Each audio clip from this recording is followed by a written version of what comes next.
All right, well, let's go ahead and get started, and other folks will be able to join us as they are able to.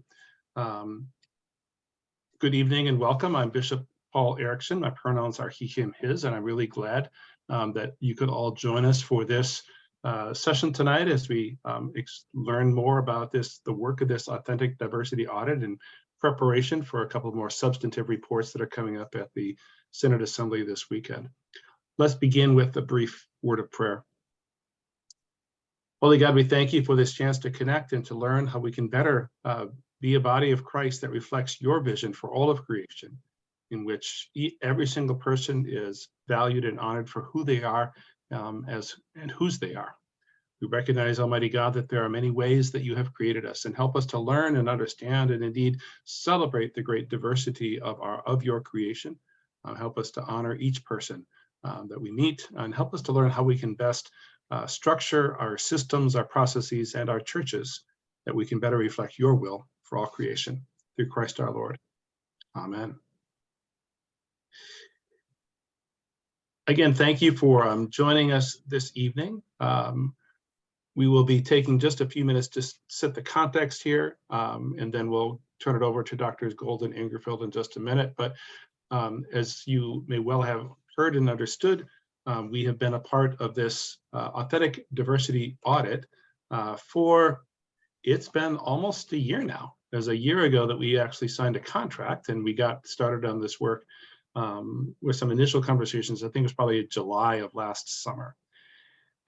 Simply put, why are we doing this? Well, we wanted to learn how we could change the systems and practices and policies of our synod so that we can better understand what gets in the way of us living out the commitments that we have, being anti-racist and fully inclusive church. When you look at racism and sexism and heterosexism, sometimes it just seems to be so huge you don't even know where to start.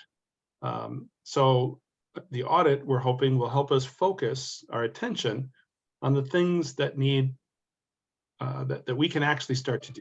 Right, to focus on what are the first few steps. You can't do all the steps at once, but what are the priorities in this work as we try to address, again, how we can be a church that better reflects who we say we are, being an anti-racist and fully inclusive church. So we entered into a contract with Gold and Associates, Gold Enterprises, as they are called, and they have a team of consultants based in different parts of the country.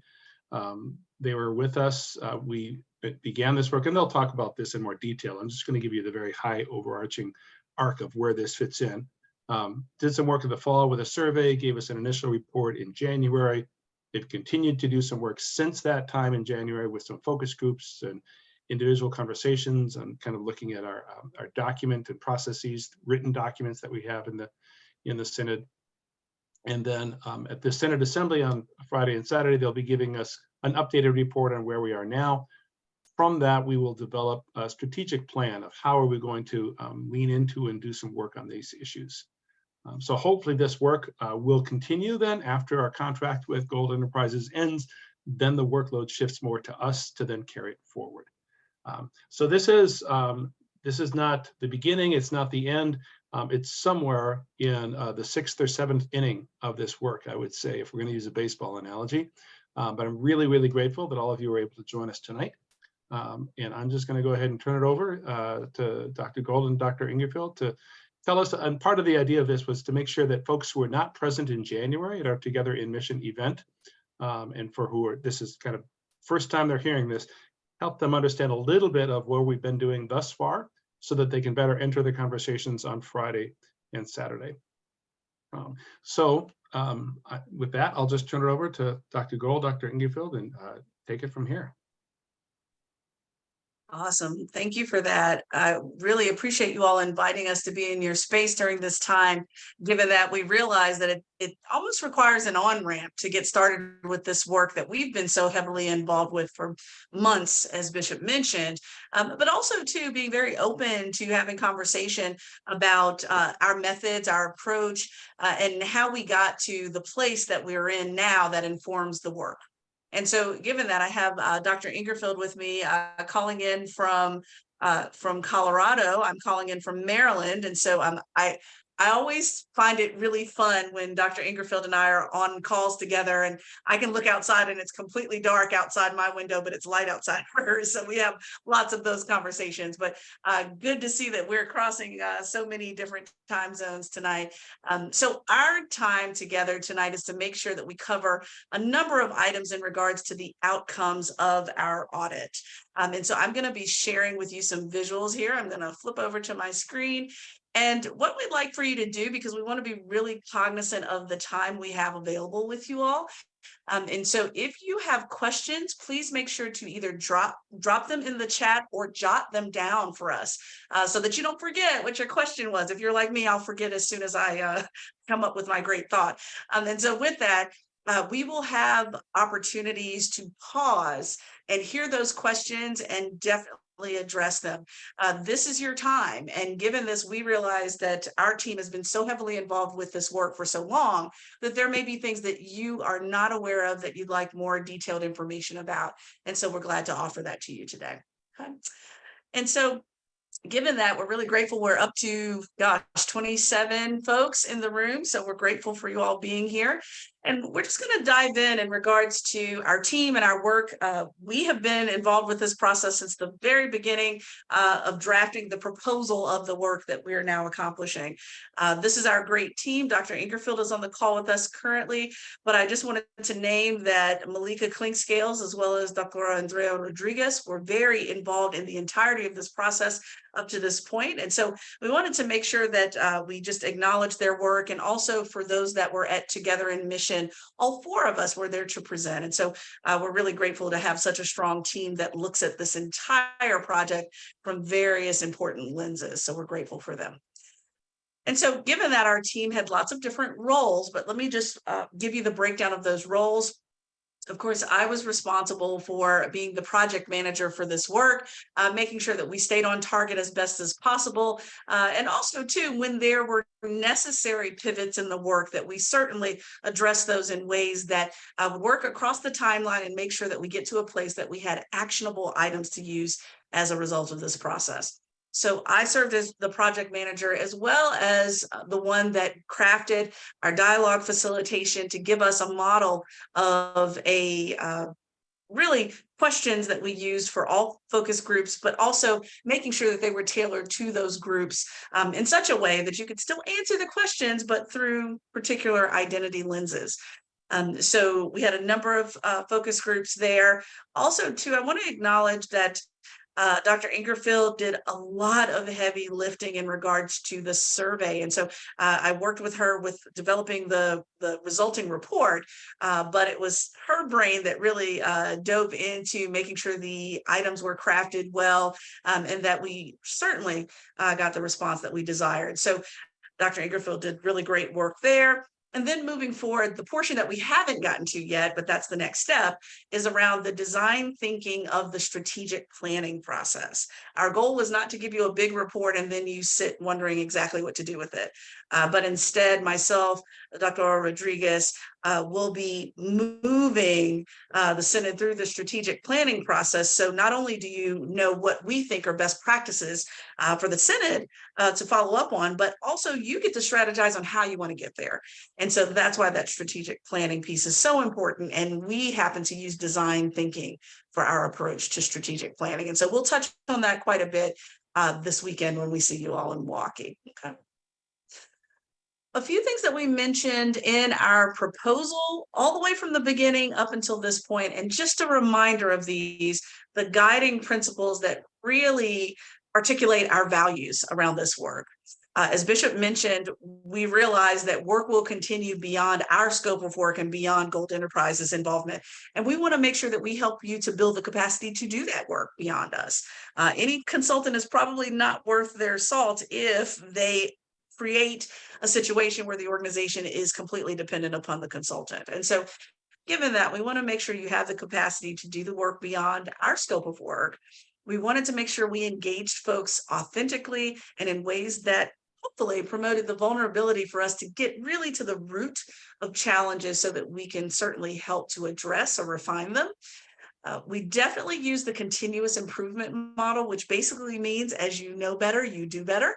And so that is always an ongoing journey of the work. There will never be a one and only answer to every challenge, but ongoing responses to challenges.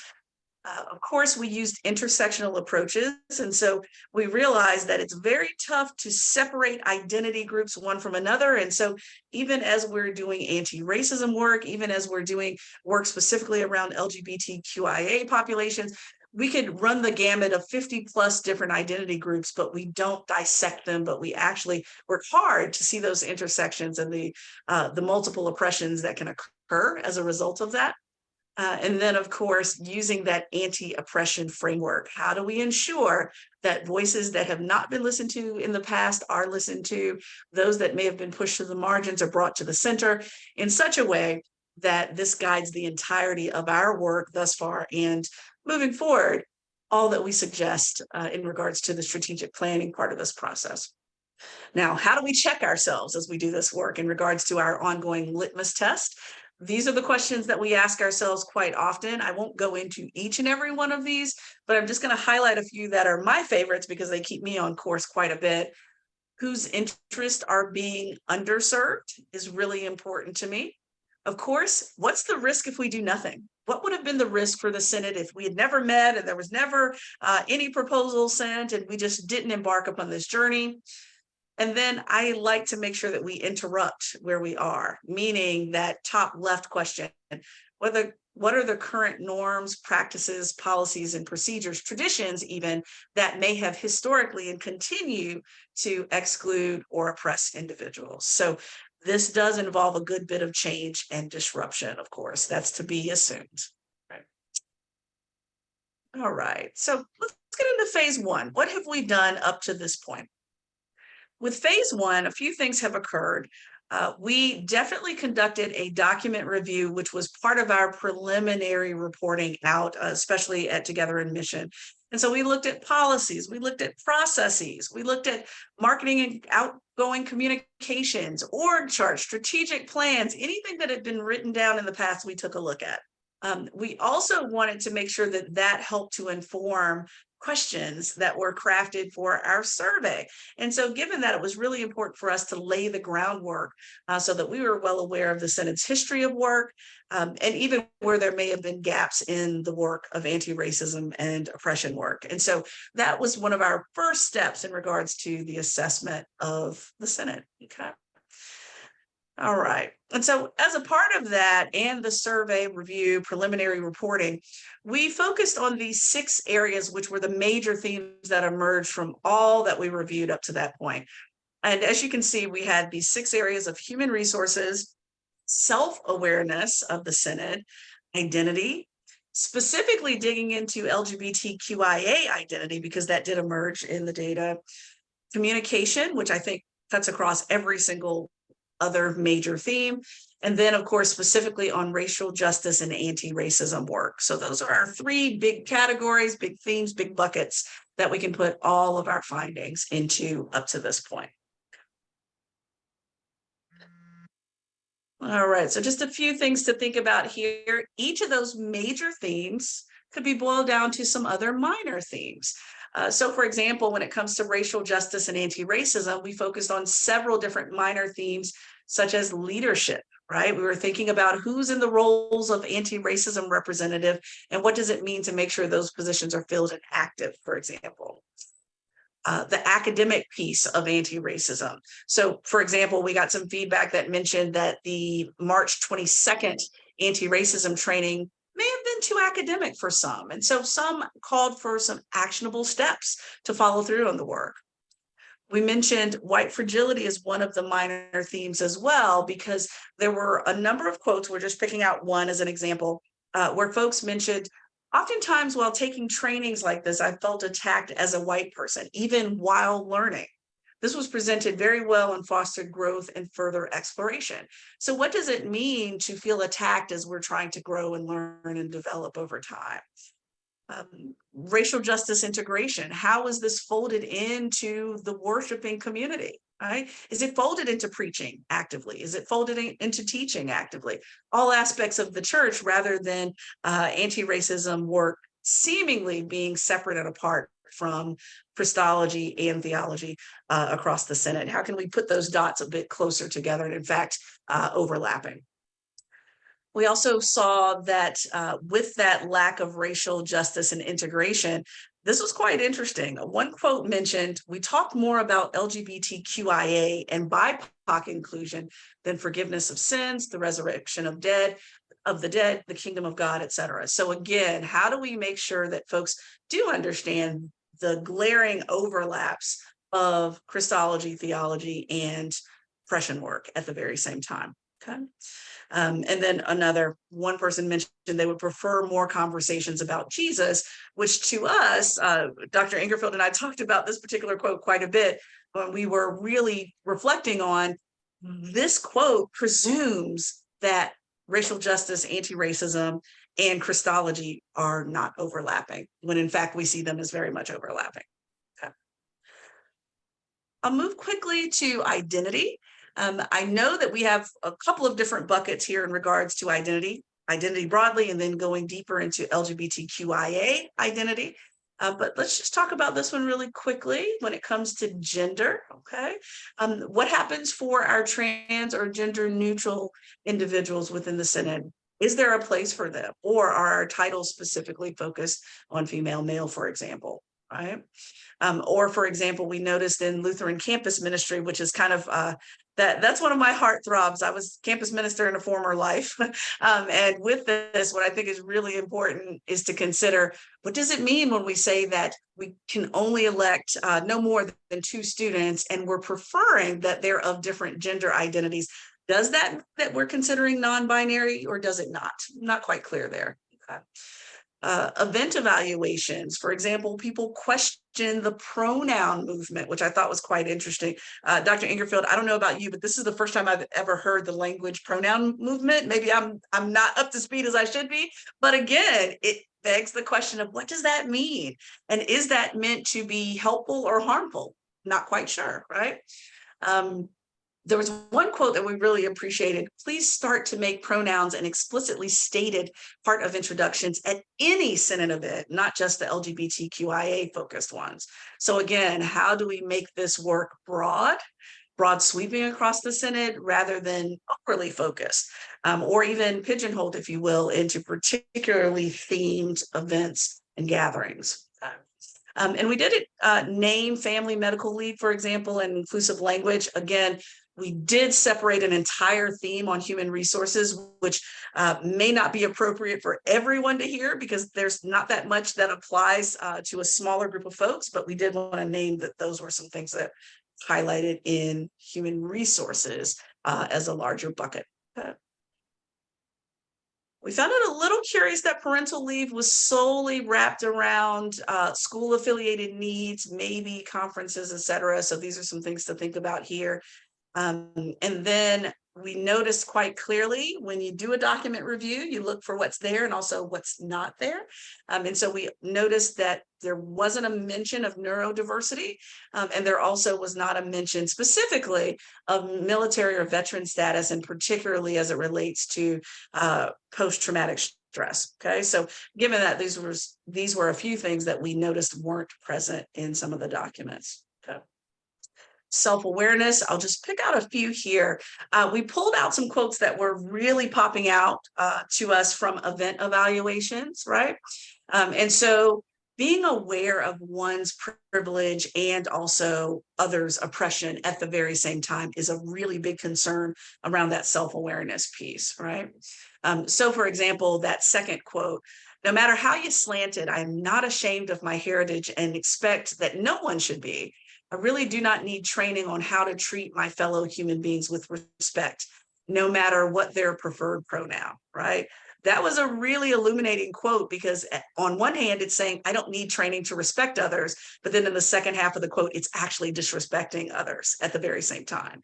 And so how do we name where we have work to do, right? And so given that, these are some things that we really want folks to reflect on. And I think, Dr. Ingerfield, if you agree with me, this type of self-awareness actually goes through all those different levels: personal, congregational, and synod-wide and beyond. So I think those would be extremely useful tools for us to think about some action items around. Communication. Dr. Ingerfield, I don't think we've ever done one of these where communication didn't come up in some way, shape, or form. It's just a matter of the specifics around the communication challenges. So in particular, we did notice around presence of communication. So this quote: "Also, the absence of our colleagues of color was noted." What was the deal with that? Feels like they have given up on the church, as broken and frustrating as it is sometimes, right? So folks notice presence. Well, what is presence or absence communicating to, through, and beyond the synod, right? What is that communicating? And then also pronouns popped up again, which this is a quote that we put in another category as well. But just again, how are we utilizing pronouns across the board? And what does that mean when we don't apply it to programs that are outside of RIC or LGBTQIA specific work? All right, well, since we're on this very topic with the LGBTQIA community, just a few things. Again, there were mentions of pronoun identity in particular. Also, too, I think what's really interesting is that it was a naming of, quote, excessive focus that seemed over the top and took attention away from other issues. And so we need to think about, what does that mean, that there seems to be an overemphasis on some items and not on others, and how that's perceived. And then also, this last quote was really profound. When you said that there was a seat at the table for everyone, however, when it was brought up that there is a seat at the table, there isn't a seat at the table for transgender and gender non-conforming people, it was explained away. Okay. And so again, how do we live out what we say and make sure that our words and our actions are connected as closely as possible? Okay. A few examples of that. All right. So Dr. Ingerfield, I know this is your great work coming up next, but I'm going to stop share here because I buzzed through all of that pretty quickly. And I just want to make sure that if there are any questions to this point, we can certainly hear them and try to respond as best as we can. But we'll stop here. Any questions, thoughts before we launch into the survey items? Yes, I see Debbie's hand up, I believe. Yes, go right ahead. Yeah, thank you. I had a few questions, but one was, you had said there's as far as process goes, you said that you were looking at capacity in the Synod to take a handoff from Gold Enterprises so that we are able to take action. I was just wondering what else is or was taken into account. I mean, so if we have the capacity, that doesn't necessarily mean we have the capability. Right, absolutely. Capability actually comes in with that capacity. And so I think the capability is one element of that overall capacity. And so given that, that's where the strategic planning piece comes in. As we decide what we need to do. So Debbie, to your point, I've been jokingly sharing with folks, let's say the strategic plan says that we believe it's best for the Synod for all of us to go to Hawaii, right? If that's the case, we do need to decide how we're going to get there, but we also need to decide what's the best way to get there within the resources that we do have. Who knows how to pilot that ship to get there if we decide to sail, or who's going to be the pilot of the plane if we decide to fly? Is anyone capable of flying that plane to get to Hawaii, right? All of that is certainly part of the strategic planning process to make sure that you all have the resources in hand to do so. And if you don't, how do you plan to acquire them over time? So your question is right on target with the strategic planning piece. Okay. Yeah. Can I have one more question? Go for it. Yes, of course. Also part of the introduction, you had talked about, I heard you say how have that you were going to be sharing best practices. And I was wondering how those best practices were chosen, or, how, I'm sure we'll find out how they're defined, but I was curious how best practices were chosen. Yes, great question. Well, our proposal talks about this a little bit, but out of our team, we have literally over 100 years of experience altogether of doing this work in DEI, but also too a couple of things that are scholarship based in particular. There are a couple of DEIB global assessments and best practices that are being used across industries that we refer to, which I think is really important. Another thing that I want us to consider too is that remember that when it comes to diversity, equity, and inclusion work, Chief Diversity Officer work cuts across all identities. And so there are a number of professional organizations for folks like us who have either done Chief Diversity Officer work in other organizations, or we see a transfer of knowledge from them to other industries that may have never had Chief Diversity Officers, but still want to have similar outcomes. And so that's where we pull a good bit of that information when it comes to best practices. But I have to admit to you, Debbie and Dr. Angerfield, you let me know if you disagree or not.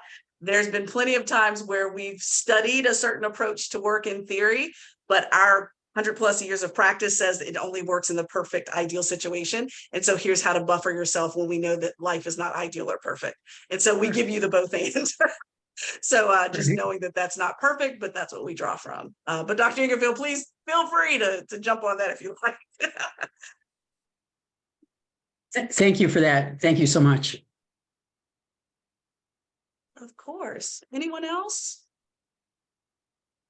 All right. All right. Well, if your memory is as bad as mine is, once again, please don't hesitate to drop your question in the chat and we'll scroll back to it. Or if you want to jot it down and we can refer back to it once we take another break, we'd be happy to do so. Okay. But otherwise, Dr. Ingerfield, let me start right on your slides here. And we'll get right back into it. Right.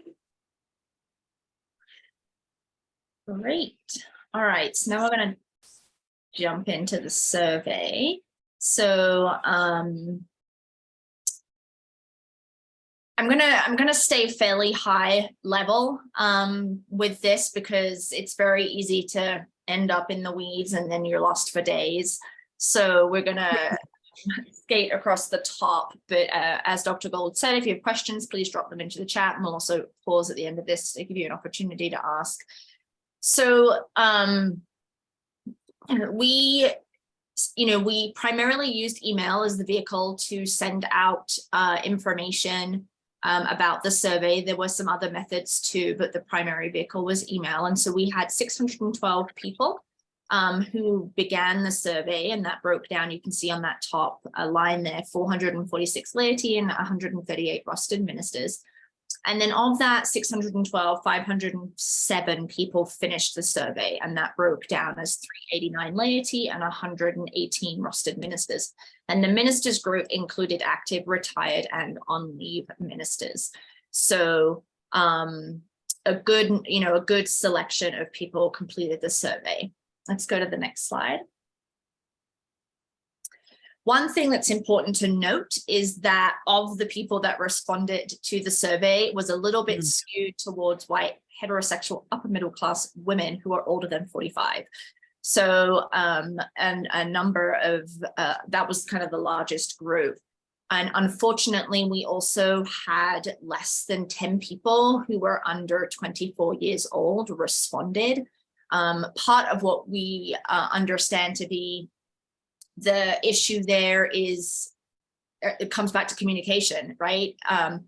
The Synod having access to the best ways to communicate with this group. One suggestion was we could have sent text messages, but you can only send text messages if you have people's phone numbers and they don't have the phone numbers, right? So you have to think about how do you best access this group of people. But that's certainly an area that the Synod is looking at for a future to be able to access more information from younger members. So we did have congregants from 106 of the congregations. So there's 115, if I remember rightly, in the GMS, and 106 congregations were represented. So the number of congregants from those 106 congregations ranged from one person to the most at 38 people from one congregation. So we'll go to the next one. So I'm going to cover some kind of high level findings here. So across all the groups, so if we take all 500 and something people, no matter how I sliced or diced that data, the lowest scoring questions were people's knowledge of who the Synod Council members were and knowledge of a 1988 resolution that created an intention to take action around the issue of racial discrimination. So the second one is probably easier to understand why the knowledge would be low, particularly if people, had joined the Synod after 1988. But the first one, knowledge of who the Synod Council members were, was just low across the board. Like lots of people just didn't know. The survey was split into a number of sections, and I'm going to talk a little bit about that in a second here, but the section that was activities and leadership, so I had questions grouped under that, that had the lowest mean section scores, and inclusion had the highest. I'll pause a second here to explain that folks who responded to the survey answered questions on a scale from not at all to extremely, 5 options. And so we convert those options to a numerical scale 1 to 5, right? And so then for each question, we're able to develop a mean out of, from 1 to 5 to get the score. And then if there are 8 questions in a section, right, we then are able to get the average score for that section. So that's what I'm talking about here when I say that activities and leadership had the lowest average section score and inclusion had the highest. So 59% of folks who responded believed that GMS staff should not continue to allow congregations and core committees to exclude LGBTQIA+ candidates when interviewing. That is currently a practice. It is under review. There are discussions happening, but certainly a majority of respondents felt that needed to be revisited. Most respondents also believe that the GMS should encourage its congregation to both write a diversity statement and create diversity committees. So not every congregation in the Synod has a diversity committee or a racial justice committee or some version. There's a number that do not. And so most respondents felt that the Synod should encourage folks to do that. And that didn't vary by demographic. So it didn't matter whether I broke that down by gender or race, or other demographic groups, that belief was still over 50% across the board. Okay.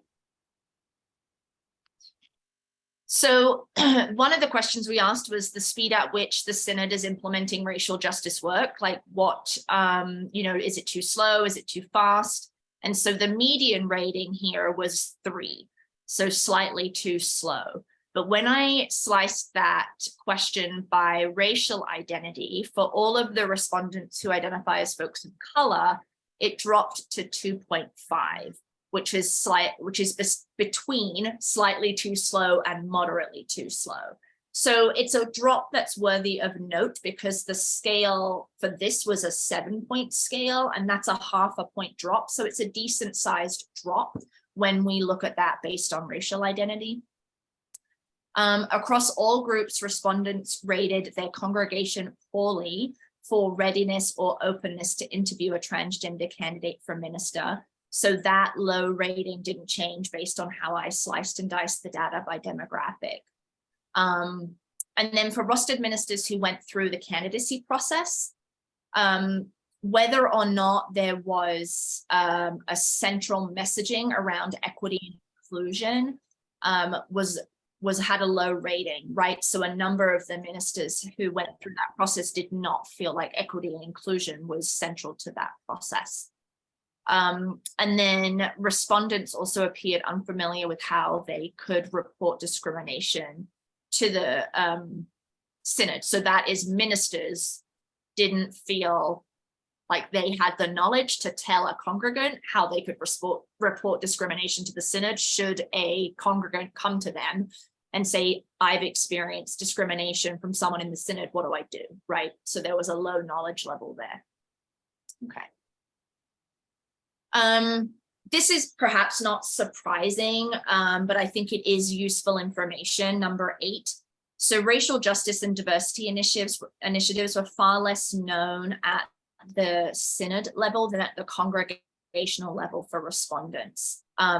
Awareness of congregational level initiatives was also quite low, but the awareness was even lower for the synod. And so when you think about it, those 115 congregations, many of the people don't know who the synod council members are. They're kind of unfamiliar with the synod. So it would make sense that they wouldn't necessarily be aware of all this work that the synod is doing. So that's a communication gap, right? Like thinking back to Dr. Gold's themes that she was talking about. So there's some work that could be done there. Overall, veterans, active military and reservists and their spouses or partners had lower scores overall. So just looking across all of the questions, their scores tended to be lower. And then their scores were lower, especially related to LGBT IQA inclusion. So 3 LGBT IQA related questions were in the bottom 10 for them. Sorry about that, see slide 43. There is not a 43rd slide in this. So yeah, so that was just interesting. It's just an observation. I'm not necessarily drawing anything from that, but perhaps, you know, there might be some more support needed for veterans and active military and reservists in the synod. The question, in your opinion, how inclusive is the ELCA church-wide currently, appeared in the top 10 lowest rated questions only from members of the LGBTQIA community. So certainly, if you recall, Dr. Gold talked about that being a theme too. There's, you know, it persists in the survey. And interestingly, heterosexual respondents were far less optimistic about the readiness of their congregation to interview a transgender or LGBTQIA candidate for pastor versus members of the LGBTQIA community, right? So there doesn't seem to be a lot of optimism, at least from the people who responded to the survey when it comes to interviewing a trans candidate or a member of the LGBTQIA community. All right, let's move to the next slide. So these are really just some points of reflection, right? What can we learn from the information? How can we integrate that with the other materials and other themes that we've been seeing, and, you know, integrate this with your personal experience and think about what you can do. So, you know, one of the things we're suggesting is that the synod may wish to spend time educating their congregations about the synod itself. What is it? What does it do? Why is it important, right? Who are the council members? Why is it important to know the council members? How could those council members be useful to you, right? So there's room, I think, for improvement there, both in terms of communication, but also then understanding how the synod can be useful and helpful to the work that is happening around racial justice. And so if you think about if a congregation is very unfamiliar with the synod or the council members or the work that the synod is doing, it might impact that congregation's engagement with racial justice, right? Or their willingness to respond to the synod. That's just something, you know, a point of reflection. We also would encourage to revisit the decision about congregations and core committees excluding LGBTQIA+ candidates when interviewing, since most of the respondents identified this practice should stop. Perceived support for transgender minister candidates is low, so there is room there for the synod to do additional education and awareness work. And then while the structure of the synod, as we understand it, doesn't really allow the synod to require congregations to do things, there definitely was strong support for the synod to encourage the use of diversity statements and diversity committees, right? So while mandating isn't something the synod can do, are there other methods of communication or support or action that can be taken that really provides guidance to congregations and examples so that they could move in that direction, right? So, you know, mandating is kind of like at one end of the spectrum, like, but there's likely things that could happen that wouldn't be mandating, right? That could help move this along. Okay, next slide. So thinking about the candidacy and call process, what can the synod do to make clear the centrality of equity and inclusion? This would be especially true on the candidacy committee. How representative is that candidacy committee, and can that be improved? I mentioned obviously that Black, Indigenous, and people of color respondents felt the synod's racial justice work was too slow as compared to white respondents. So there's a couple of things here, right? Expectations, certainly, and then also communication. How well is the synod communicating its actions? So there is potentially opportunity there for improvement, because the more people are educated about what's happening, then maybe they will understand the speed at which movement is happening, right, differently. And then thinking about providing additional support for and training on inclusion of the LGBTQIA+ community is also something to reflect on. All right, so I'm gonna just cover some of this additional information here. Some more demographic information. So this first slide, sorry, this is kind of messy as I reflect on this myself. So you've got gender on the left and race on the right. And then if you see on the left, the pie chart, the green chunk, the biggest chunk there, you can see 60% women. And then on the right-hand side, you can see we've got blue, the big blue, almost the entire circle, 86% white, right? So in terms of racial identities of the folks who responded, and then you can see all of the other gender identities and racial identities by percentage there. So much smaller percentages, which speaks back to what I'd said earlier around how the results were skewed in a certain direction. All right, next slide. So this is just an interesting slide that we pulled together based on the information the synod has. So based on self-report racial identity of all of the folks in the congregations in the synod in 2021, this is the percentage breakdown of folks identifying racially or ethnically in a certain way on the left column.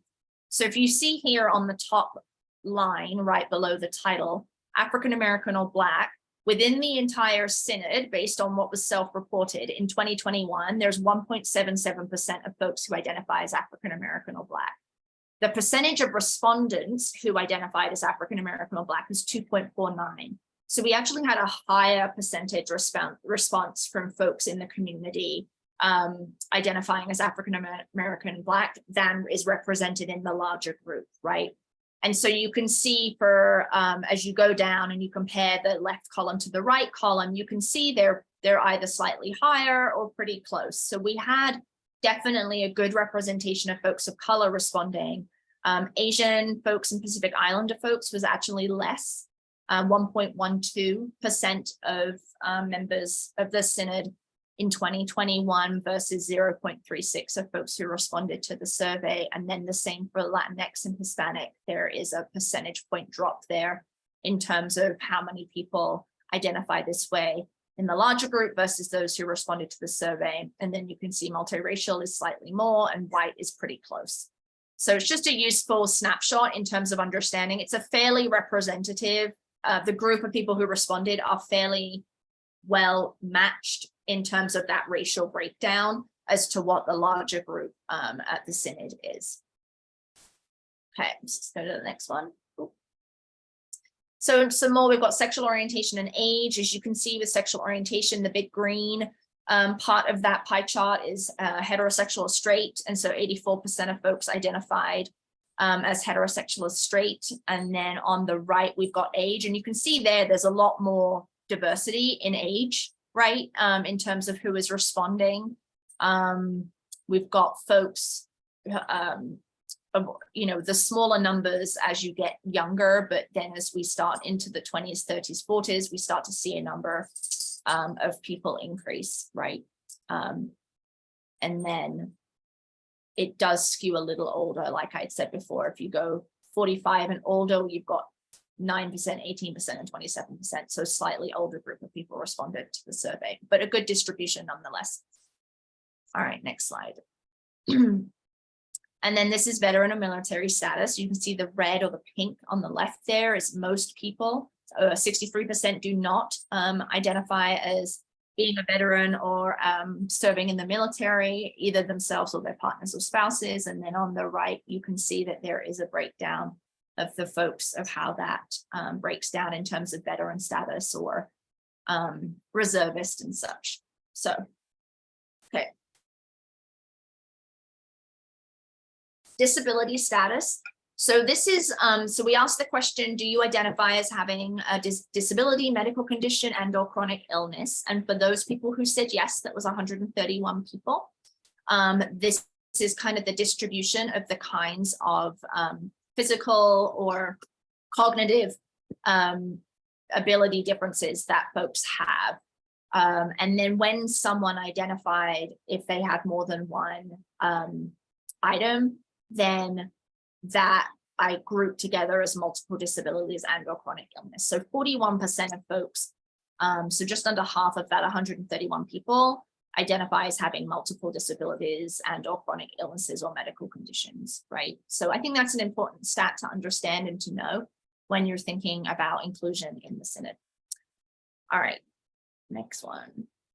And then we've got economic class. Interesting fact, this is the question that people hate answering. So in any survey, regardless of what the survey is about, response numbers are always really low when asked about class or socioeconomic status. And so you can see here, we've got down at the very bottom there, blank, 120 people didn't answer it, right? So that number is way higher than some of the other demographic questions we asked in terms of people answering it. So that doesn't surprise me, just because I know the research shows that people just really are just uncomfortable answering this question. But you can see here, we've got upper middle class and middle class are the two largest categories in terms of how folks are self-identifying their economic status. All right, next slide. Okay, so this is congregations, right? So this is just the top 10, I think, or 15. I'm not going to count that quickly enough, but so this isn't all, because there's 106, right? So I haven't included all of those, but this is just the ones that had the most respondents.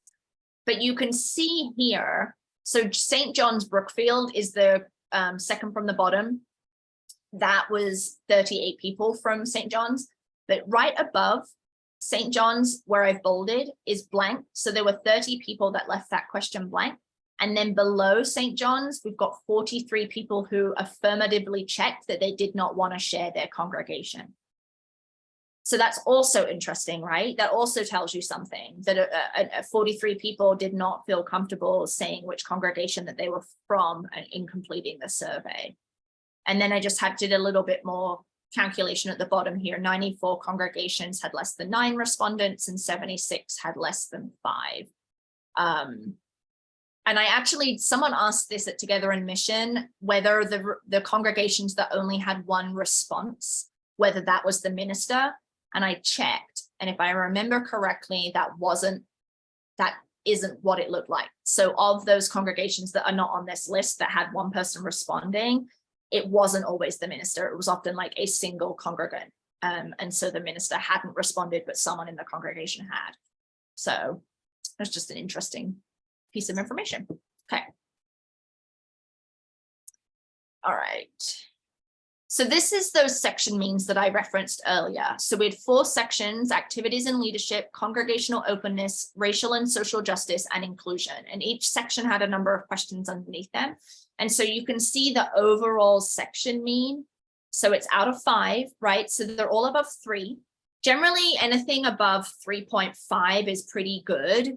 3 to 3.5 is not bad, but when you start to get down closer to 3, and then if you drop under 3, then that's an area of focus, of greater focus.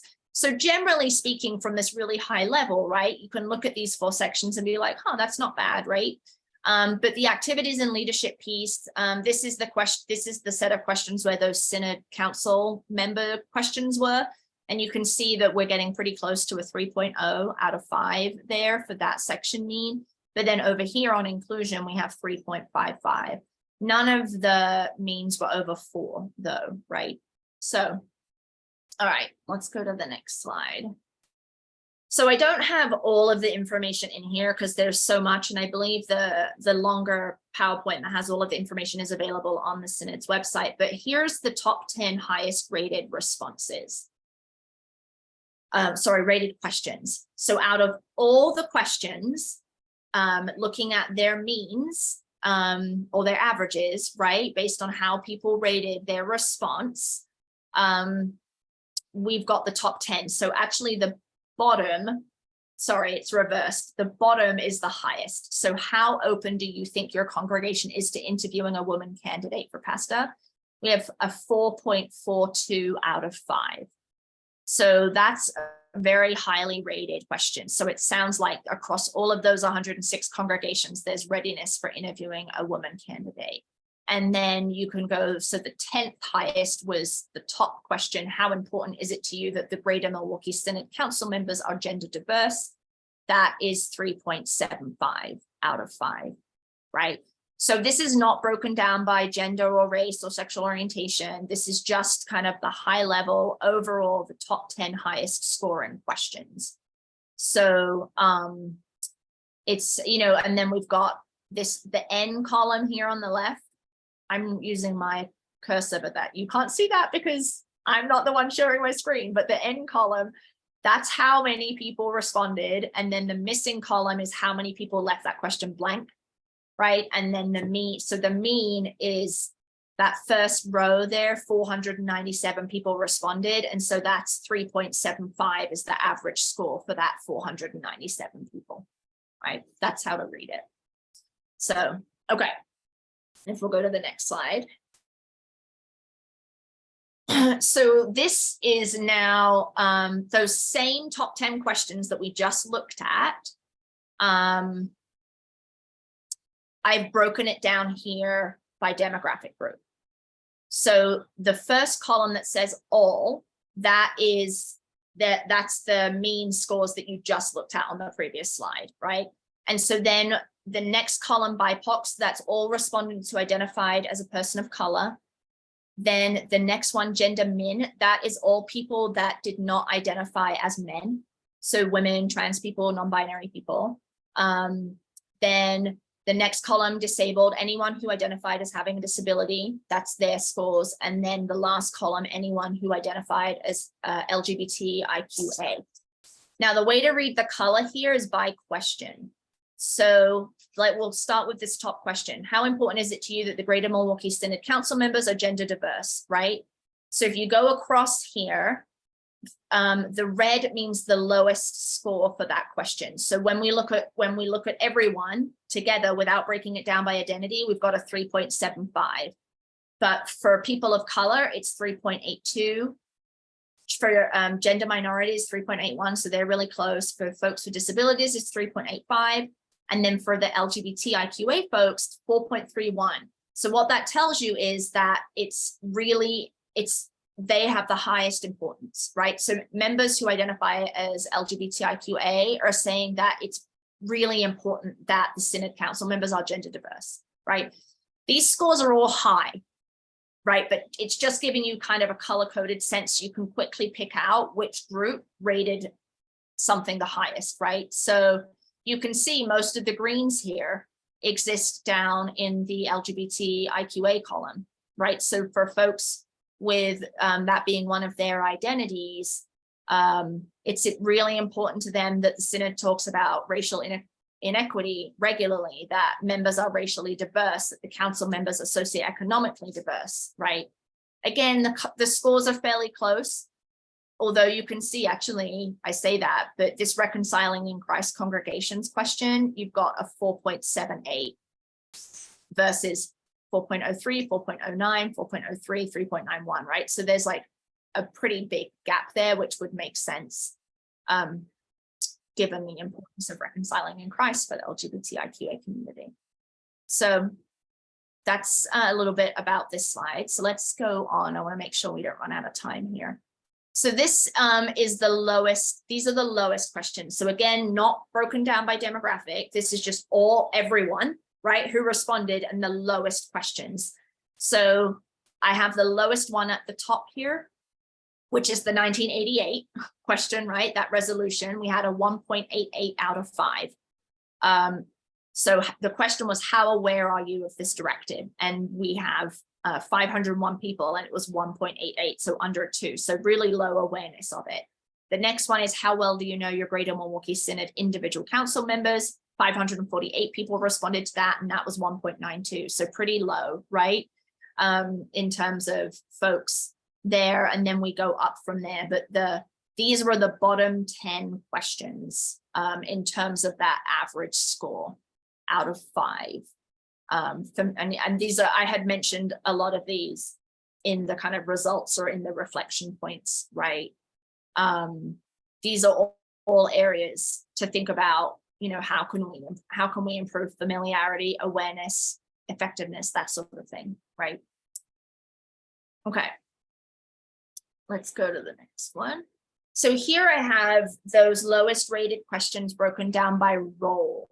So how familiar are you with what the Greater Milwaukee Synod Council does? So we've got that broken down by laity and rostered minister.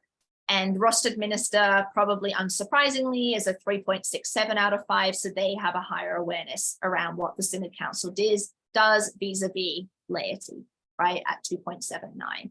And the color coding here is literally just to pull out for you which is the lowest and which is the highest. Interestingly, how well do you know the Greater Milwaukee Synod individual council members? Even for rostered ministers, that rating is low at 2.52, right? So we've got 1.76 for laity, so very low. But even when we look at ministers, kind of familiarity with who's on the council is still quite low, even though they rated their kind of knowledge of what the Synod Council does as higher. They don't know who's on it, right?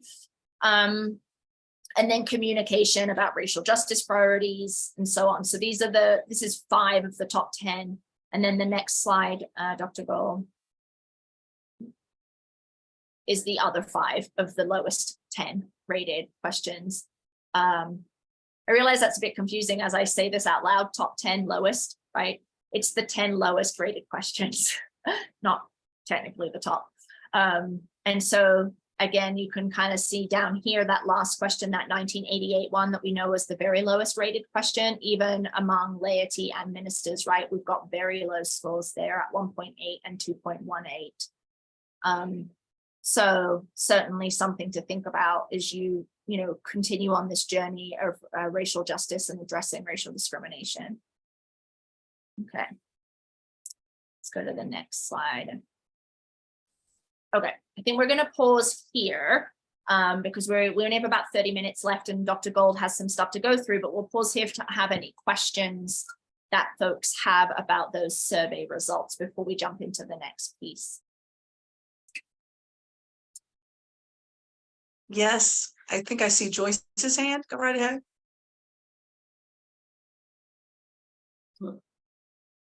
I'm sorry, we still can't hear you.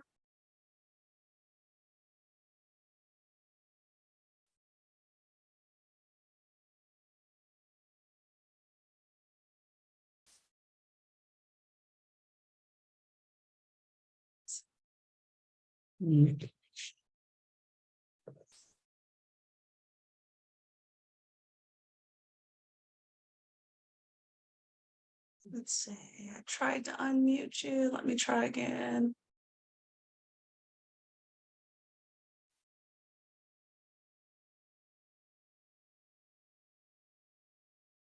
While you're trying to unmute, Joyce, there's a question in the chat. Does the fact that rostered leaders are more familiar with the lower ranking questions than their lay members reflect problems with rostered ministers passing along information?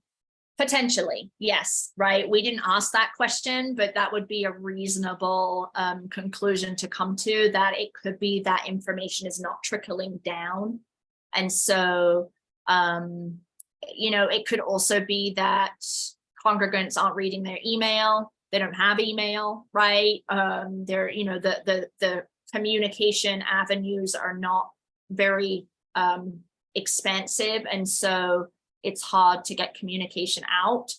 I certainly think that could be, your comment is that is likely playing into that. Yes, it's probably not the only reason, but it's probably a piece of this. Okay. Debbie. Oh, Joyce, sorry, Debbie. Joyce is unmuted. Let's go with Joyce. Well, that was one of my questions, because wouldn't you think the rostered ministers would have more information about what's going on? Don't they have meetings and things? I can understand maybe they don't all get around to passing it down, but you would think they would be more informative.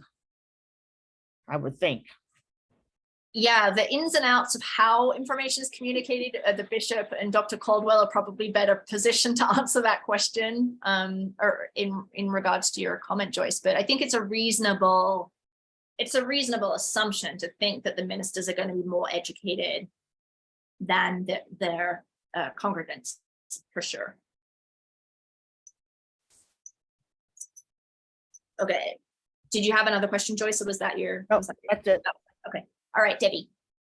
Yeah, under the survey findings, it said that 59% of the respondents believe that the synod staff should not continue to allow congregations and call committees to exclude LGBTQIA plus candidates, and that the practice needed to be revisited. And that also came up as a point of reflection.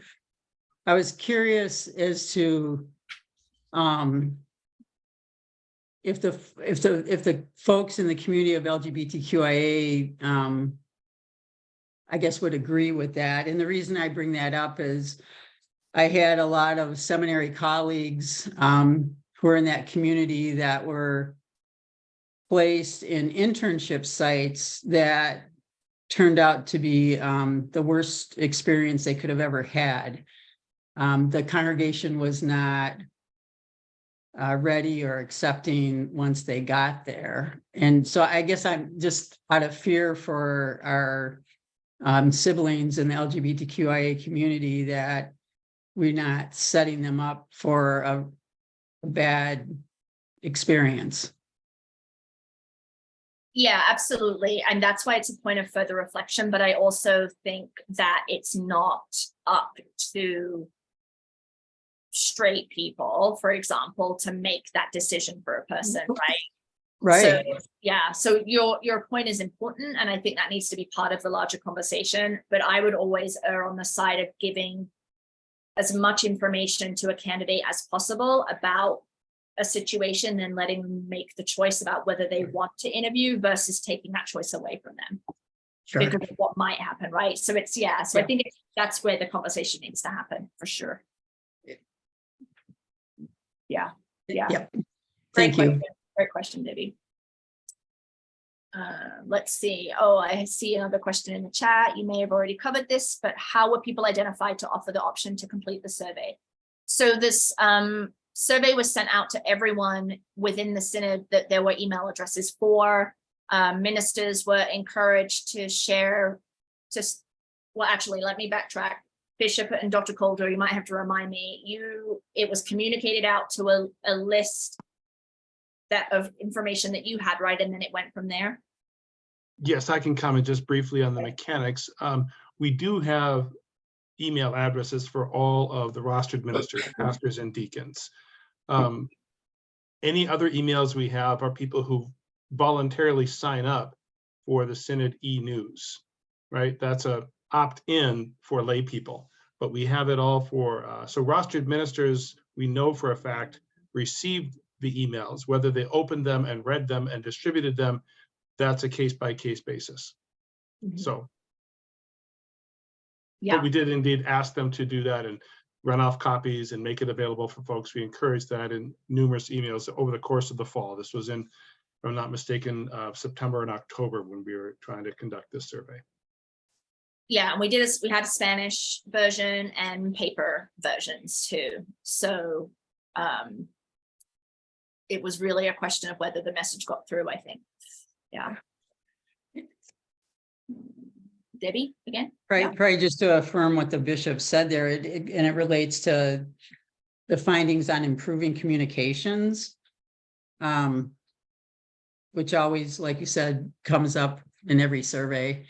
But and it comes up in at the congregation as well at that level. So it's like I'm a little bit of a skeptic on this, even though I know it's important, because it's like it seems that no matter what improved communications take place, method, frequency,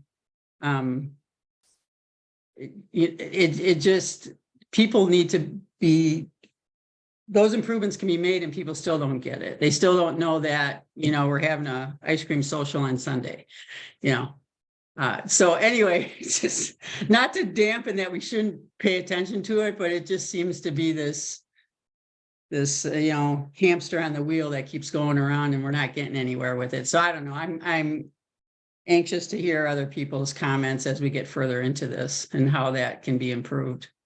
Finally. Yeah. The Synod can beat their head against the wall, but unless people on the receiving end do something with it, all they're doing is spinning their wheels. So. Yeah, I mean, it's an ongoing challenge for sure. Yeah. So I think I want to make sure that Dr. Gold has time to wrap up here. Is there any other final questions, or you're welcome to add it to the chat and I can respond in writing.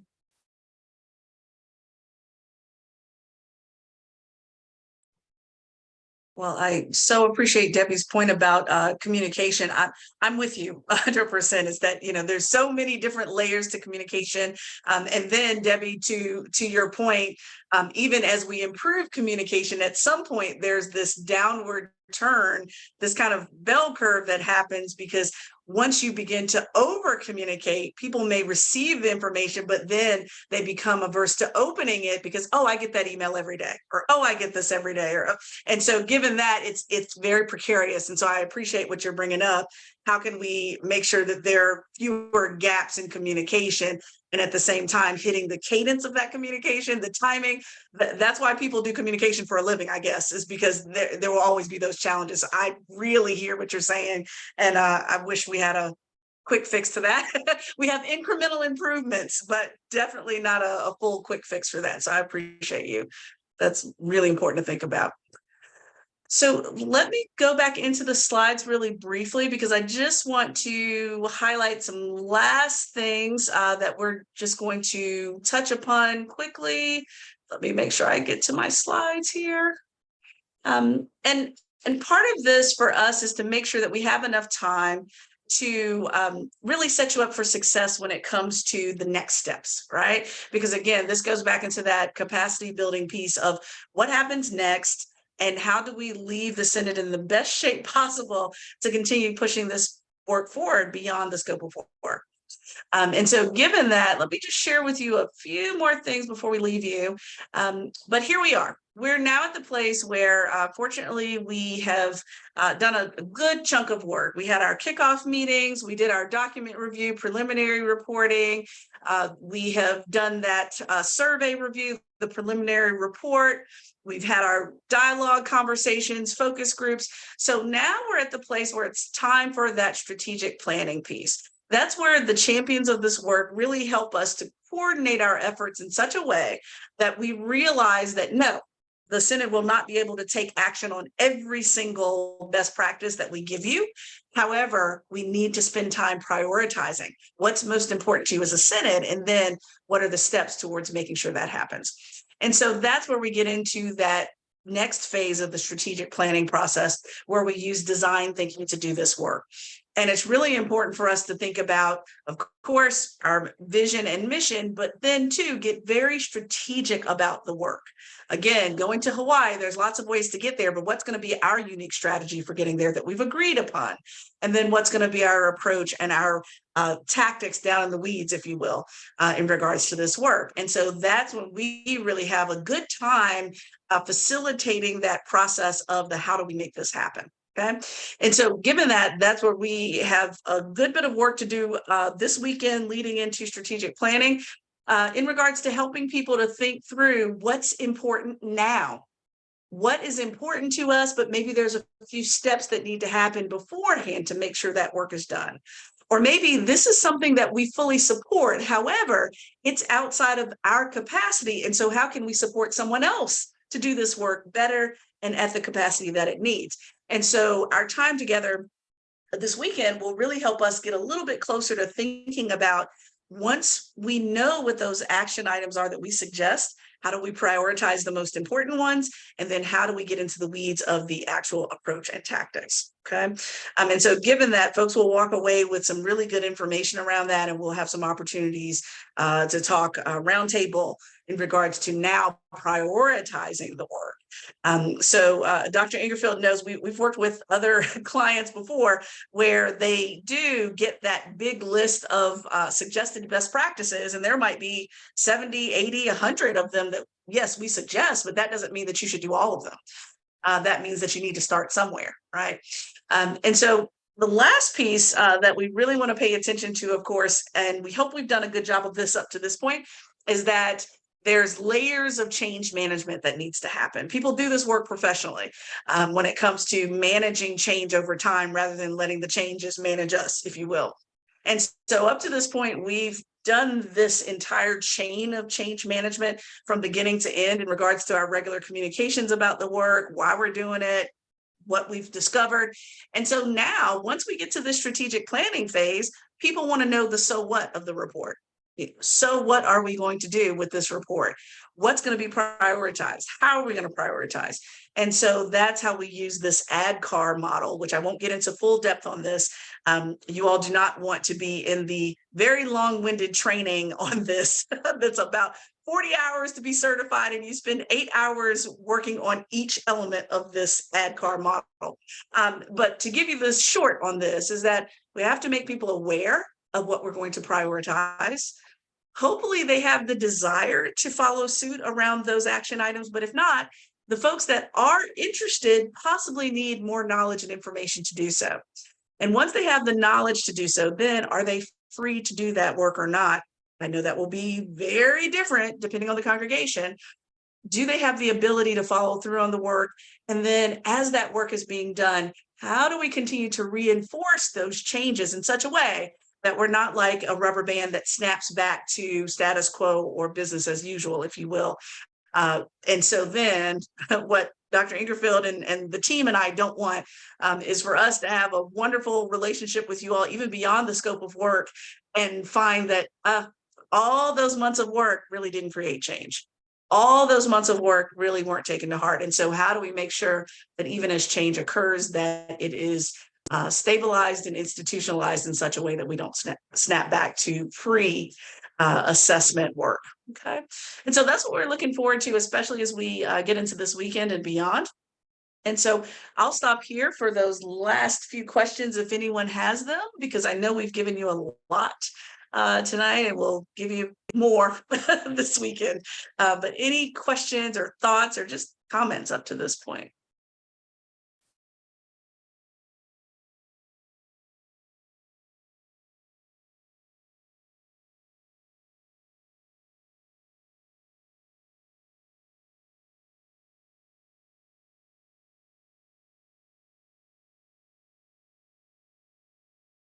All right. Dr. Ingerfield, is there anything that we may have forgotten to share with folks?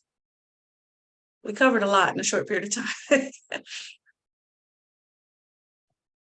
I guess I would just add that, this was the session, largely the session we did together in Mission in January. And then obviously this weekend, there'll be additional information that we'll be building on this. And so, focus groups and interview information wasn't in what we shared today, but that will be in the information that we share this coming weekend. So, that's just to flag that, that, it's a multi-layered process. And so everything is building on everything else. Well, thank you, Dr. Gold and Dr. Ingerfield, for your work with us. Just a couple of final comments here. First, about how things will proceed once we are at the assembly. There will be 3 different times that we will be hearing from Drs. Gold and Ingerfield. There'll be 1 hour on Friday afternoon, approximately 3:30 to 4:30, something like that. And then there'll be a chance to have some table conversations. Understand that when you're on a Zoom screen like this, that's really challenging. We could have done breakout rooms. Even then, that gets a little challenging. But there will be an opportunity to immediately kind of process with people you are sitting with on Friday afternoon. Saturday morning, there will be 2 different hour-long sections where Gold is presenting additional information, and then embedded within each of those 2 hours will be, again, chance for table conversations. on Saturday morning, we're assigning people kind of randomly so that you won't be sitting with the people that you came with necessarily to have those conversations. And we will be taking notes in those conversations because we want to get some good feedback and have this be a good dialogue. And when you have 350 people in the room, it's hard to have a really participatory dialogue unless you do it around tables. There'll be 35 tables in the room with 10 folks at each table. Hopefully good chance for you to think with your neighbors about what does this mean and how do we move this work forward. So that's the arc of it. And then from there on out, we'll talk about how we're going to continue to move this work forward throughout the Synod. Real briefly then, just to remind you folks that tomorrow night there is a Zoom meeting, again, starting at 6:30. That is, the first hour of that is an orientation, especially for folks who are new to how a Synod Assembly works and what are some of the mechanics and things of that nature. And then at 7:30, there will be a hearing on the budget. We've learned we have a lot more people show up on Zoom than would show up in person for the budget hearing. So we'll engage tomorrow night. And it's the same link that you used tonight. We'll have it again tomorrow night, open at 6:30. If there are no other comments or questions, thank you so much for your engagement. Look forward to seeing you all at the Italian Community Center. Take care. Hi, everyone. Thank you. Take care. Bye-bye.